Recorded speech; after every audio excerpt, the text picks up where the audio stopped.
मी उदयजी तुमचे आभार मानतो की तुम्ही विश्व मराठी संमेलनाला मुंबईतून पुण्यामध्ये आणलं. पुणे जे विद्येचं माहेरघर आहे, जी आपली सांस्कृतिक राजधानी आहे, आणि माझ्यासारख्या नागपुरी माणसाला तर पुण्याची मराठी म्हणजे प्रमाण मराठी आहे. त्यामुळे प्रमाण मराठीच्या माहेरघरी या ठिकाणी विश्व मराठी संमेलन होत आहे, ही खरोखर आपल्या सगळ्यांकरता अतिशय आनंदाची गोष्ट आहे. आणि त्याच वेळी ज्याचा उल्लेख सर्व पूर्व वक्त्यांनी केला, मराठी भाषेला अभिजात दर्जा मिळाल्यानंतरचं हे पहिलं संमेलन आहे, याचा आपल्या सर्वांना आनंद आहे. आणि म्हणून मी देखील त्या निमित्ताने माननीय देशाचे प्रधानमंत्री श्री नरेंद्र मोदीजी यांचे मनापासून आभार मानतो. खरं म्हणजे अभिजात मराठी हीच संकल्पना देखील या संमेलनाची आपण या ठिकाणी घेतलेली आहे. आणि आज या निमित्ताने आपण मधु मंगेश कर्णिकजींचा देखील सत्कार केलेला आहे. भारत सरकारनेही त्यांना पद्मश्री यापूर्वीच दिलेली आहे. कथा, कादंबरी, ललित, कविता, नाटक, चरित्र, आत्मचरित्र, सगळ्या गोष्टी, साहित्याचे सर्व प्रकार ज्या व्यक्तींनी निर्माण केले, असं सृजनशील व्यक्तिमत्व 4थ्या वर्षी साहित्याची निर्मिती सुरू केली आणि आता नाबाद 93 आहेत. अशा प्रकारचे मधु मंगेश कर्णिक हे खऱ्या अर्थानं आमच्या मराठीला समृद्ध करणारे आहेत. आणि म्हणून त्यांचा सत्कार करताना खरोखर मला असं वाटतं की आपल्या सर्वांना अतिशय आनंद या ठिकाणी होतो. आज मला याही गोष्टीचा आनंद आहे की जे कवी संमेलन इथे होणार आहे, त्यात आपल्या बेळगाव निपाणीहून देखील आमचे मराठी कवी या ठिकाणी काव्यपाठ करण्याकरता येणार आहेत.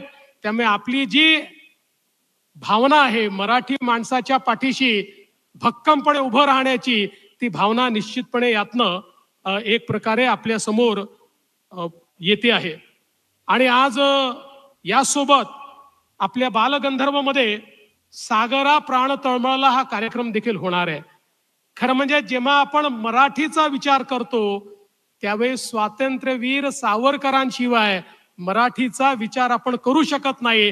कारण स्वातंत्र्यवीर सावरकरांनी या माय मराठीला जी शब्दांची माया दिली, जो शब्दकोश त्यांनी दिला, जो शब्दांचा खजिना त्यांनी दिला, त्यामुळे निश्चितपणे मला असं वाटतं की हा कार्यक्रम देखील अतिशय चांगला आणि महत्त्वपूर्ण अशा प्रकारचा कार्यक्रम आहे. कालच दिल्लीमध्ये होणाऱ्या अखिल भारतीय साहित्य संमेलनाचं कार्यालयाचं उद्घाटन मी केलं. आणि स्वातंत्र्याच्या नंतर तर साहित्य संमेलन झालं, पण महाराष्ट्राच्या निर्मितीनंतर पहिल्यांदा दिल्लीला अखिल भारतीय साहित्य संमेलन होत आहे. ही देखील मला असं वाटतं अतिशय आनंदाची गोष्ट आहे. आणि त्याचं देखील उद्घाटन काल करण्याची संधी मिळाली आणि आज आता या ठिकाणी उद्घाटनाकरता मी आलो. मला असं वाटतं की अतिशय भाग्यवान मी या ठिकाणी स्वतःला समजतो. खरं तर मगाशी उदय सामंतजी सांगत होते की काही ना काही लोकांनी वाद तयार केला, काही कोणी प्रश्न उपस्थित केले. तर उदयजी, तुम्हाला मी सांगू इच्छितो की साहित्य संमेलन असो, नाट्य संमेलन असो, विश्व मराठी संमेलन असो, वाद निर्माण झाला नाही तर ते मराठी संमेलन होऊ शकत नाही. वाद निर्माण करणं हा आपला स्थायी भाव आहे. कारण आपण संवेदनशील लोक आहोत, आपण इमोशनल लोक आहोत. त्यामुळे वाद, विवाद, प्रतिवाद हा झालाच पाहिजे. यातनंच खऱ्या अर्थानं मंथन होऊ शकतं. आणि हे मी म्हणत नाही, एक कुवलय माला नावाचं 8व्या शतकात लिहिलेलं पुस्तक आहे.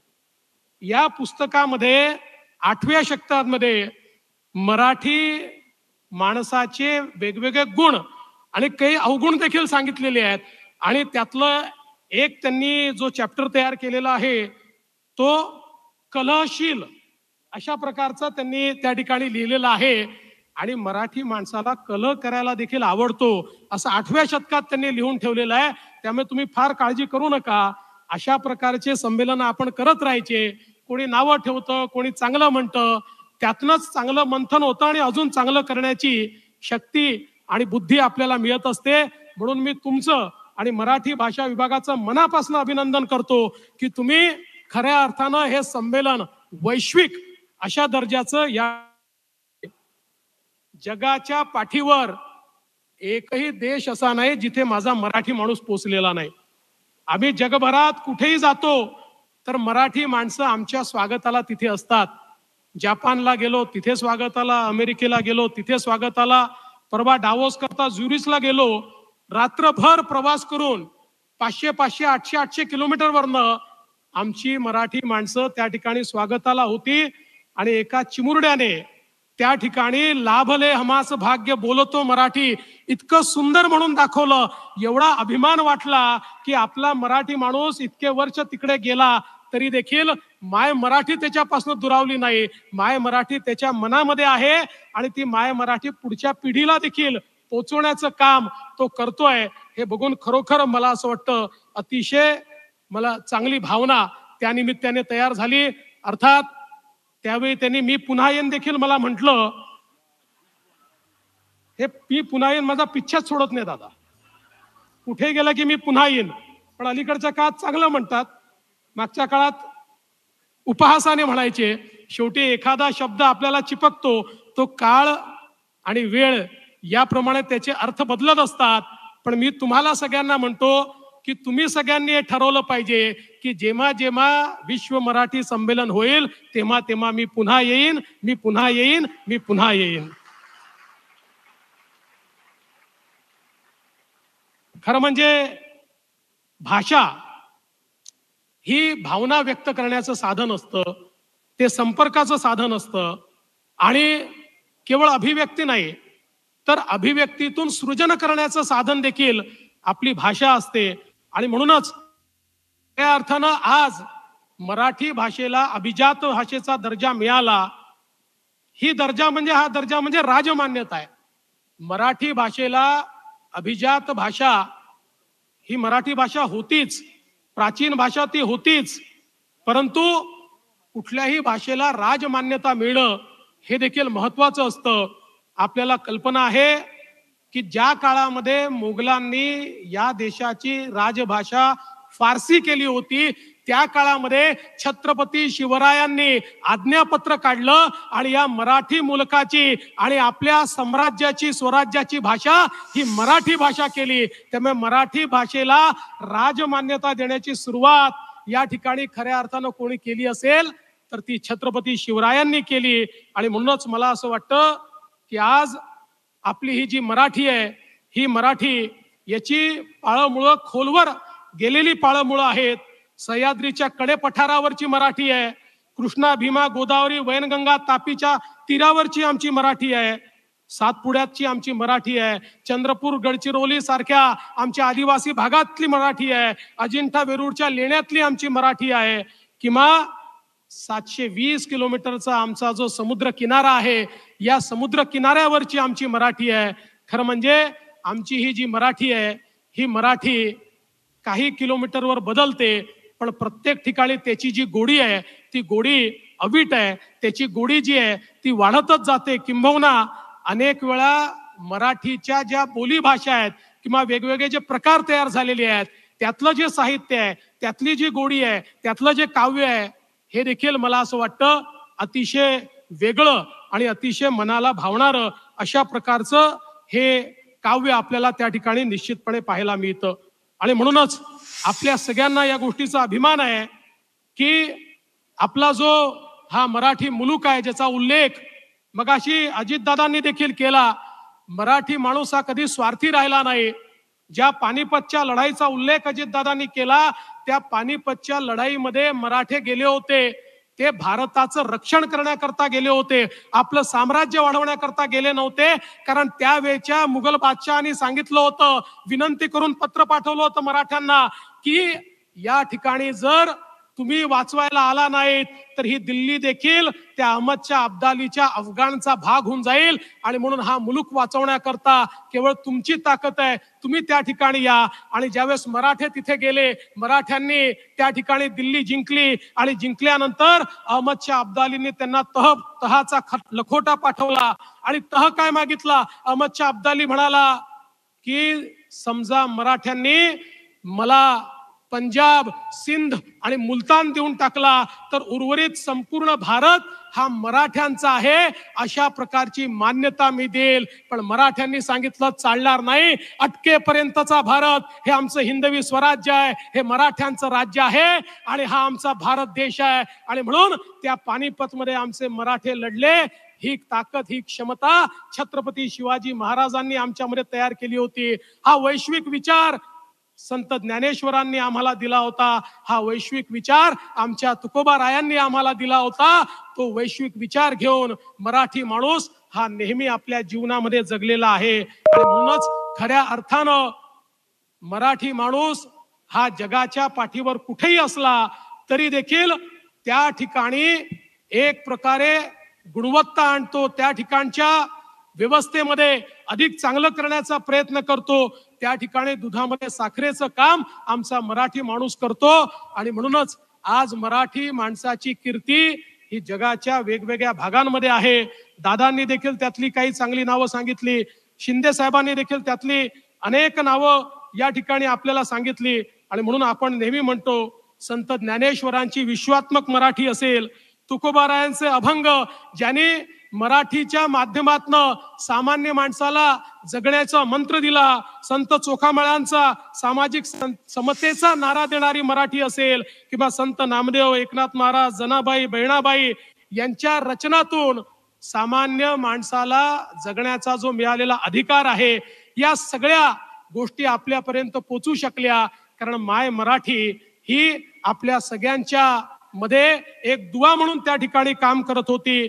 लोकमान्य टिळकांनी स्वराज्य हा माझा जन्मसिद्ध अधिकार आहे हा जो काही नारा दिला, या नाऱ्याने ज्या प्रकारचं परिवर्तन या देशामध्ये आपण बघितलं, किंवा सावरकरांनी या ठिकाणी ज्या प्रकारे क्रांतिकारकांमध्ये एक स्फुरण दिलं, दादासाहेब फाळकेंनी ज्या प्रकारे सिनेसृष्टी निर्माण केली, किंवा ज्याचा उल्लेख केला, गानकोकिळा लताताई असतील किंवा सचिन तेंडुलकर असतील, ही नावांची जी मांदियाळी आहे ही संपणार नाही. हे सगळे आपल्याकरता अभिमानाचे अशा प्रकारचे सगळे लोक आहेत की ज्यांच्याकडे बघितल्यानंतर मराठी असण्याचा अभिमान हा आपल्या सगळ्यांना येतो. आणि म्हणून मला असं वाटतं की हीच जी परंपरा आहे मराठीची, ही पुढे नेण्याकरता या विश्व मराठी संमेलनाच्या माध्यमातून जगभरातल्या मराठी माणसाला केवळ आपण साथ घालत नाही आहोत, तर त्या मराठी माणसाला मराठी जगवायची आहे, मराठी टिकवायची आहे, मराठी समृद्ध करायची आहे,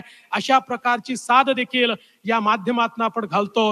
अतिशय सुंदर पुस्तकांचं प्रदर्शन आहे, अतिशय चांगली पुस्तकं त्या ठिकाणी आहेत, प्रत्येकाला आपल्या रुचीप्रमाणे त्या ठिकाणी साहित्य आहे. मला असं वाटतं हे मराठी साहित्य जे आहे, हे मराठी साहित्य खऱ्या अर्थानं मराठीला जिवंत ठेवणारं अशा प्रकारचं साहित्य आहे. मराठी रंगभूमी जी आहे, आज देशाच्या पाठीवर ज्या रंगभूमींनी खऱ्या अर्थानं नाट्य संस्कृती टिकवली आहे, त्याच्यामध्ये पहिलं नाव जर कोणाचं घ्यायचं असेल तर ते आमच्या मराठी रंगभूमीचं आम्हाला घ्यावं लागेल. आणि म्हणून हे जे काही सगळं आपल्या मराठी माणसांनी जतन करून ठेवलंय, संवर्धन करून ठेवलंय, ते पुढे नेण्याकरता खऱ्या अर्थानं आपण सगळे लोक या ठिकाणी एकत्रित आलोत. आज आर्टिफिशियल इंटेलिजन्सचा जमाना आहे.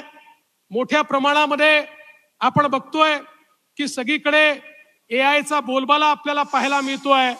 मी नेहमी असं म्हणतो, तंत्रज्ञान हे एखाद्या घोड्यासारखं असतं. तंत्रज्ञानाला घाबरून चालत नाही, त्याला नाकारूनही चालत नाही. तंत्रज्ञान हे घोड्याप्रमाणे असतं, त्याच्यावर मान ठोकून बसायची असते आणि तंत्रज्ञानाचा उपयोग हा आपल्या प्रचार आणि प्रसारासाठी करायचा असतो.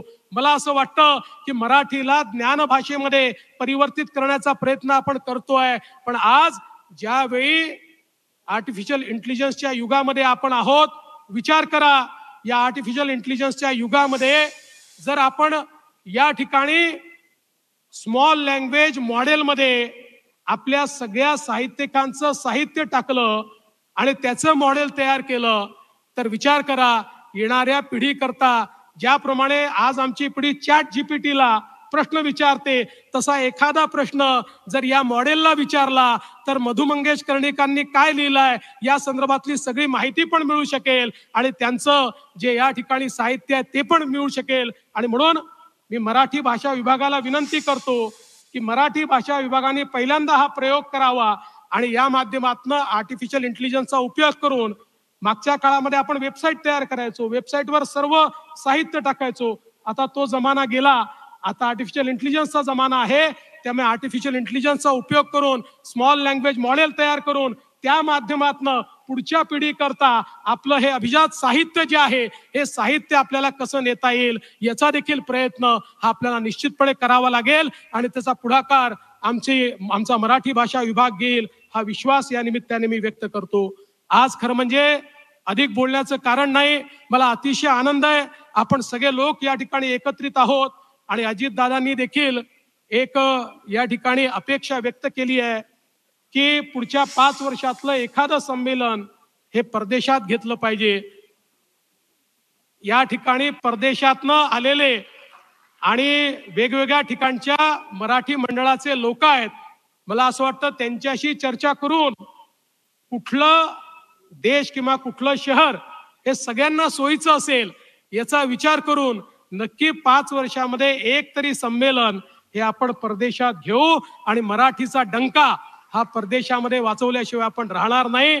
मी पुन्हा एकदा या ठिकाणी दादांनी ज्याची घोषणा केली, आपलं जे इंग्लंडमधलं मराठी मंडळ आहे त्यांना त्या ठिकाणी जागेच्या संदर्भात जी मदत हवी आहे ती मदत निश्चितपणे येत्या 15 दिवसामध्ये आम्ही देऊ आणि त्यासोबत दिल्लीतली मराठी शाळा देखील अशाच प्रकारे अव्याहत चालली पाहिजे. याकरता जी मदत करायची आहे ती मदतही महाराष्ट्र शासन निश्चितपणे करेल हा विश्वास मी देतो. पुन्हा एकदा महाराष्ट्र सरकारच्या वतीनं आपल्या सर्वांचं अतिशय मनपूर्वक या ठिकाणी स्वागत करतो आणि माझं बोलणं संपवतो. धन्यवाद. जय हिंद, जय महाराष्ट्र, जय मराठी.